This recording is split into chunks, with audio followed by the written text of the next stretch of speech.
Specific heat capacity.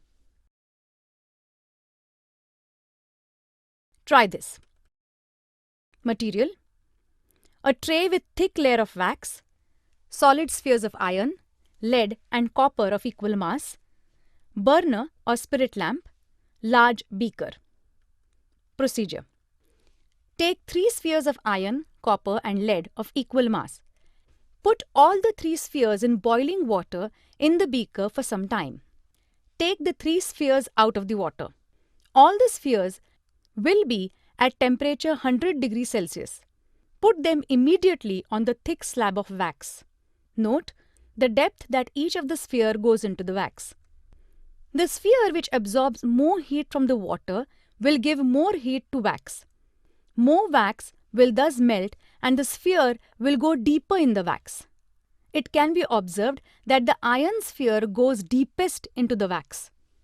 Lead sphere goes the least and the copper sphere goes to intermediate depth.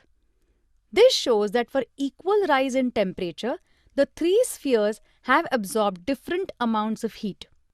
This means that the property which determines the amount of heat absorbed by a sphere is different for the 3 spheres. This property is called the specific heat capacity. The amount of heat energy required to raise the temperature of a unit mass of an object by 1 degree Celsius is called the specific heat of that object. The specific heat capacity is denoted by letter C. The SI unit of specific heat is J per degree Celsius kg and the CGS unit is Cal per G degree Celsius. Substance: water. Specific heat Cal per G degree Celsius 1.0. Substance: paraffin. Specific heat Cal per G degree Celsius 0.54. Substance: kerosene. Specific heat Cal per G degree Celsius 0.52. Substance: aluminium. Specific heat Cal per G degree Celsius 0.215. Substance: iron. Specific heat Cal per G degree Celsius 0.110.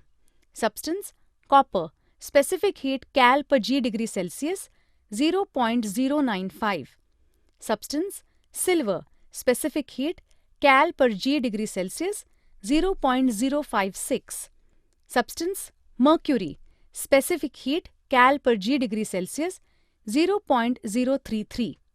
If specific heat of an object is C, the mass of the object is m, and if the temperature of the object is raised by heat given T degree Celsius, the heat energy absorbed by the object is given by m into C into heat given T.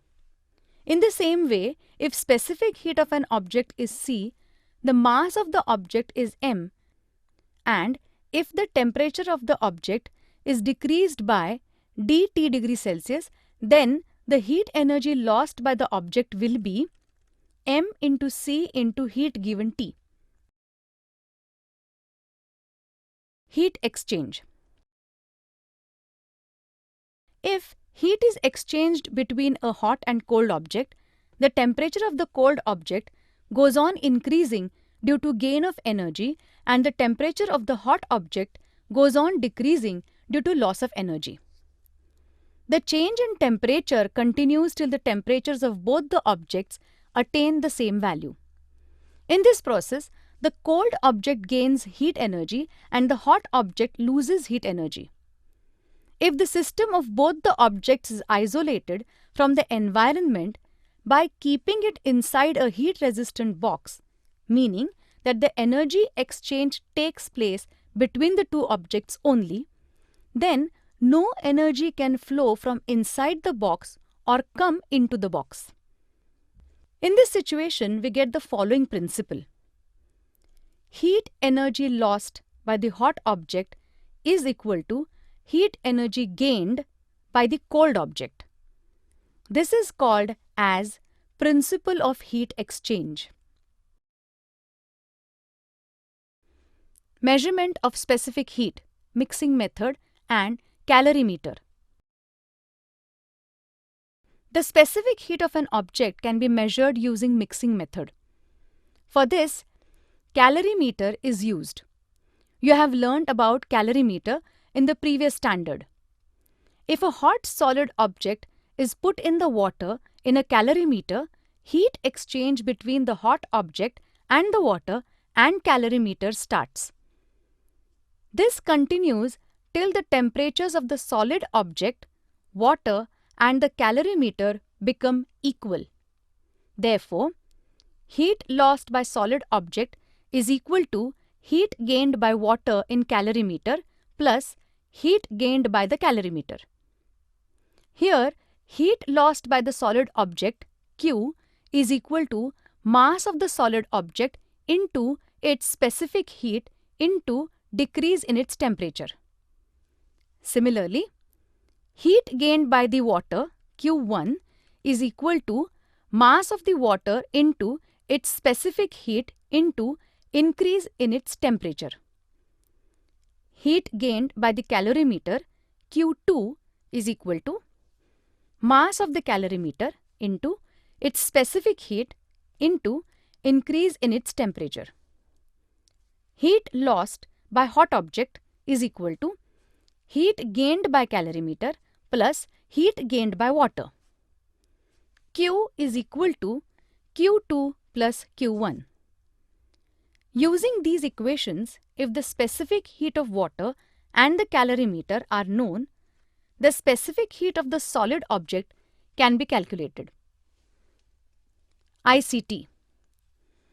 Prepare a presentation using videos, pictures, audios, graphs, etc. to explain various concepts in this chapter. Collect all such material from the internet using information technology. Under the guidance of your teachers, arrange a competition of such presentations in your class.